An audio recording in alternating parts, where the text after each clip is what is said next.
ایک مسئلے پر جب امت جمع ہو جائے تو اس کی مخالفت جائز نہیں ہے, کیونکہ حدیث میں آتا ہے لا تجتمع امتی علی ضلالہ, میری امت گمراہی پہ جمع نہیں ہو سکتی. تو یہ صدیوں سے علماء غلط فتوے دیتے آئے ہیں, وہ سارے غلط تھے اور اب لوگ صحیح ہونا شروع ہو گئے. حیرت کی بات ہے یا نہیں ہے یہ؟ تو اجماع بذات خود ایک دلیل ہوتی ہے. بعض لوگ کہتے ہیں امام بخاری نے ایک حوالہ نقل کیا ہے کسی تابعیہ سے کہ وہ مردوں کی طرح نماز پڑھتی تھیں, تو حوالہ خود اس کی علامت ہے کہ باقی ساری عورتیں اس دور میں عورتوں کی طرح پڑھتی تھیں. امام بخاری نے ایک روایت ملی تو انہوں نے نقل کر دی. جو چیز منفرد ہوتی ہے نا اس کو ہائی لائٹ کیا جاتا ہے. جیسے آپ کسی محلے میں گئے, ساری خواتین سمٹ کے پڑھ رہی ہیں, ایک آپ کو نظر آئی مردوں کی طرح, تو آپ روایت بیان کر دیں گے میں اس محلے میں گیا تو میں نے دیکھا ایک عورت کیسے پڑھ رہی ہے, بولو بھائی, اور مردوں کی طرح پڑھ رہی ہے. اس کا مطلب باقی ساری کیسے ہیں؟ یہ خود اس کی دلیل ہے. تابعین تبع تابعین کے دور میں سب عورتیں سمٹ کے پڑھتی تھیں. ایک خاتون کو امام بخاری نے نقل کیا کہ وہ کیونکہ منفرد تھیں سب سے.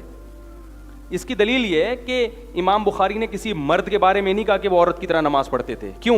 اس لیے کہ مردوں کے بارے میں یہ سب جانتے ہیں کہ وہ مردوں ہی کی طرح پڑھتے تھے, اور عورتیں ساری عورتوں کی طرح. ایک خاتون نقل کر دیں کہ وہ کس طرح.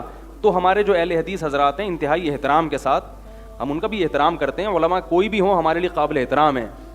تو فروعی مسئلہ, اختلافی مسئلہ, اس میں یہ نہیں کہ کوئی جنت جہنم کا معیار نہیں ہے یہ, لیکن میں سمجھتا ہوں کہ اس میں ہمارے جو اہل حدیث حضرات ہیں انتہائی احترام کے ساتھ ان سے بہت بڑی خطا ہوئی ہے اس مسئلے میں, بہت بڑی خطا. آپ اپنے پرانے فتاوا اٹھا کے دیکھ لیں اہل حدیث حضرات, اس میں بھی آپ کو ملے گا کہ خواتین سمٹ کے نماز. ممکن ہے شیخ بن باز سے پہلے بھی کسی نے فتویٰ دیا ہو, لیکن اس سے پہلے ہمیں صدیوں تک بڑے بڑے علامے گزرے. امام احمد ابن حنبل, ان کے شاگردوں نے ان سے نقل کیا کہ عورت سمٹ کے نماز پڑھے گی. اللہ کے بندو, امام احمد ابن حنبل سے زیادہ کون حدیث جانتا ہے؟